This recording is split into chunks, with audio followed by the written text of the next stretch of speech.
Hey, it's Mike here, and today, what I eat in a day, lockdown edition. I actually live in Iowa. We're not officially locked down, but we're basically locking down just because we want to do the right thing, and actually most businesses are closed here anyway. So we're pretty much staying home away from people, but we will actually be working a little bit on the tiny house today, eating some good food, so follow me along and see what I put in my mouth. That sounded bad. So before I show you guys breakfast, I just want to mention one thing. We've been shopping as little as possible, but we went to actually Walmart the other day because our local Walmart has a ton of vegan options, a lot of organic options too.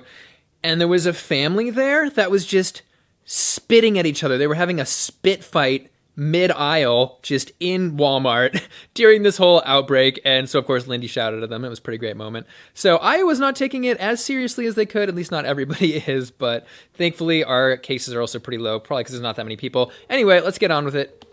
All right, so this is my breakfast, rat poop. No, I'm joking.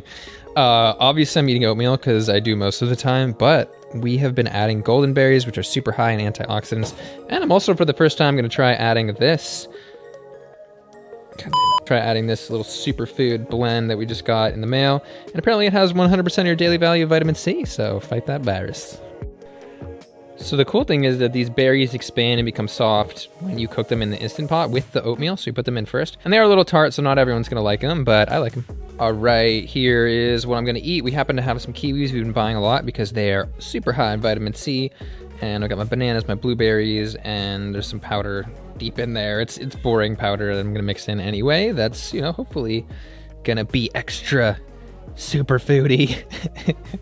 That's if that matters. And that powder I added down in there does have chia seeds in it, so it should have some omegas, but I've been really bad about getting my omegas. I ran out of flax and haven't had them in a while regularly, so I'm gonna go and try and buy some soon. All right, so it's lunchtime, and we're once again gonna have burritos, which I've officially deemed a quarantito. Obviously, we're not in quarantine, we're not sick, but you know, why not have some fun with it? So we're gonna do our sweet potatoes with our whole wheat tortilla, as well as some guacamole and some beans and other stuff, so let's go. Here are the Japanese sweet potatoes that I love, and I love putting these slivers in a burrito. It's super good. So we're gonna throw them in the Instant Pot for a little bit, like 8 minutes. All right, here's the veggies and corn we're gonna eat. That's spinach and broccoli, and it almost looks like it is oily, but it's not. It was just cooked with a little bit of water. And then we've got our black beans. So let's put this thing together.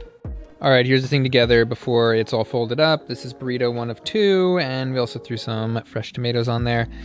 Yum, ready to eat it. And there's Lindy's, looks super scrumptious. And here is burrito number 2, yum. All right, it's probably windy and sun's going down, but here is the tiny house, and I've still got some tools and stuff out there because we're working on the railing and everything's getting pretty close, but it's not quite there yet. All right, as you can see, things are coming along. We're about 95% of the way there. Water's hooked up, electrical's all in, gas is all in.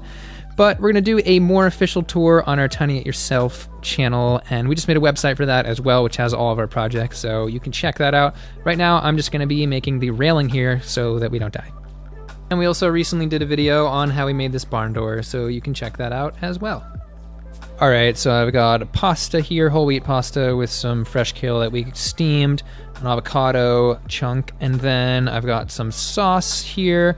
And I'm not really concerned about these having oil in them or not in general, based off the calorie content. I mean, half a gram of fat for 45 calories is like 4 calories of fat, and part of that is oil, so absolutely not concerned. And honestly, this is a bad low light camera, so I'll just take a picture of it, and now you can see how beautiful it was and delicious. And here is dessert, which is crunchy peanut butter on some toast with some banana and cardamom on it. And this is the bread, which I like a lot, Hemptation. It has hemp seeds in it and is not too processed. All right, so Lindy realized that this has directions for a drink that is super yummy, and this is a turmeric thing with a bunch of other good stuff like ginger and so forth. So we have 8 ounces or a cup of soy milk right there, and I'm gonna do 1.5 teaspoons of this. That's 1, that's a half. And then I'm gonna add some stevia sweet drops. These are vanilla. I'm doing about half a dropper of that. And then I'm gonna mix it up and wait till it gets warm. Now I'm whisking it. Only one man willing to whisk it all. All right, now I'm pouring into this cup, which I personally love. Oh yeah, so calming. so ready to go to sleep in like 4 hours. Oh yeah, and by the way, not sponsored on this. We're just trying it out for fun, and yeah. This drink is super duper relaxing, and I love this mug, local pottery. Figured I'd hop in the studio to have some lighting that my face was actually visible in. So first of all, very simple what I eat in a day. I'm sorry if anybody was disappointed, but I like to keep it pretty chill. I don't need to go too crazy. Maybe someday I'll do a what I eat in a day fancy edition and make everything look nice like other people do. But it's right before bed, very relaxed. I feel like I need a relaxing background. Maybe I can throw some cherry blossoms up or something like that. Anyway, I wanted to touch on a couple things. First of all, my previous video, a lot of comments underneath it, and this was the Corona Belt one, were like, hey, what about New Orleans? New Orleans just had a spike in cases, and they're not in the Corona Belt. But looking at Weather Underground, it's super clear that on Mardi Gras, the day that is being blamed for that increase, that spike in cases, the weather was perfect for coronavirus. Somebody were to just touch a surface or touch another person with coronavirus, it would last that whole party, basically. So while the ban that I talk about gives a general trend for the most vulnerable cities in the world, any city could just have the proper coronavirus weather for a certain event, and it would really not be good. And finally, again, the environment doesn't matter for 100% because indoor air is perfectly what the virus likes. So if there's a lot of contact indoors, then it's going to spread anyway. And in terms of my local experience here in Iowa, we get a D, I think a D- for social distancing, as you can tell by the people spitting in Walmart. But it's not being taken as seriously as it could. We have very few cases here, but we could definitely go up in cases. But at least all non-essential businesses are closed. Restaurants are closed for everything but takeout and delivery. But I will say it has affected YouTubers, especially YouTubers who are talking about the coronavirus. I mean, my videos have all had limited ads, which it appears by my revenue have been just completely demonetized until some of them after like 3 or 4 weeks will be remonetized. It happened, at least. So major thanks to you Patreon supporters, because I know everyone's probably having a hard financial time, yet those few dollars a month really help creators. Also, somebody had a comment, I don't know how much of a joke it was, they said, just give me your bank account, I'll give you any amount of money to shave your beard.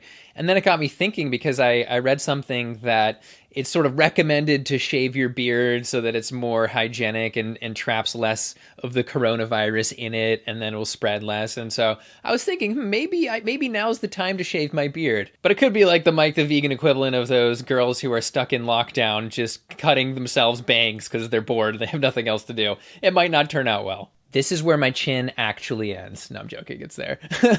Anyway, I'm just rambling, but things to look forward to. I'm definitely doing that Earthling Ed video in terms of the controversy with USA Today. He said if we had a vegan world, this virus wouldn't have happened, and then they rated it partly false, and that was after a whole hubbub, so I'm gonna go and cover that. Also want to do a live stream so we can all just hang out, because I think everybody's kind of stuck at home and wants something to do. Anyway, that's it for today. Feel free to like, subscribe, and eat some Quarantitos. Make some Quarantitos for yourself. All right, thanks for watching.